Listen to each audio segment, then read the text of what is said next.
You pull out your phone while waiting for your coffee. You think, I'll just watch one quick video to kill a minute. Then you blink. The coffee is cold, the room is quiet, and 45 minutes have vanished. Most people write this off as a personal failure of willpower or simple laziness. These platforms actively bypass your conscious decision-making by exploiting specific vulnerabilities in your baseline neurochemistry. To see how that invisible control actually works, we need to map the exact second-by-second biological sequence that triggers inside your head the moment your thumb hits the glass. Let's start with dopamine. While often labeled the pleasure chemical, it actually functions as the chemical of anticipation, the biological drive that forces you to seek out a reward. The physical, repetitive motion of swiping up acts as a precise mechanical trigger. It actively primes those deep-seated seeking pathways in your brain. Look at this flowchart. A single swipe triggers a variable reward schedule, branching into 3 hidden pathways: entertaining, boring, or enraging. Not knowing what comes next pushes your brain into hyper-anticipation. As seen here, this uncertainty triggers a massive dopamine wave. Compare that rapid-fire chemical rush to watching a traditional movie. A film builds a slow, predictable narrative structure that lacks this frantic, continuous craving. By removing predictability, short-form video platforms function as neurological slot machines, engineered to lock your brain into a tight loop of chemical desire. But to stay locked in, the app has to deal with your prefrontal cortex. This is the logic center sitting right behind your forehead.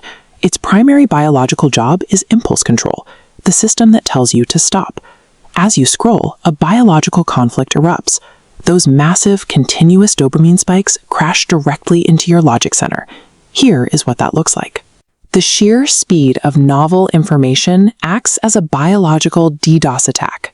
Rapid pulses of stimulation shoot up from the brainstem, overloading the circuits and physically dimming the activity in your frontal lobe. You know this feeling. It is the sensation of scrolling entirely on autopilot, watching your thumb move without ever providing active, conscious consent. The algorithm succeeds by cutting your emergency brake lines, securing total behavioral control while your logic center remains paralyzed. So what happens when you finally put the phone down? The effects continue long after the screen goes black.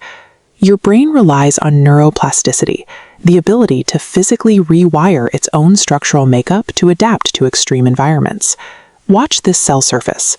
To survive the daily floods of dopamine from short-form content, your brain initiates a strict defense mechanism. It takes available dopamine receptors and physically pulls them back into the cell membrane, leaving a barren surface behind. By deleting those connection points, your brain builds a chemical tolerance. Your absolute neurological baseline for what feels engaging shifts drastically upward. This higher baseline explains exactly why stepping back into reality feels awful. Everyday, slow-paced activities, reading a paperback or having a quiet conversation, now feel physically, painfully boring. This structural deficit in your receptors is the direct cause behind the modern epidemic of shattered attention spans and chronic brain fog. This control operates as a measurable chemical equation, one that you can manipulate through targeted behavioral changes.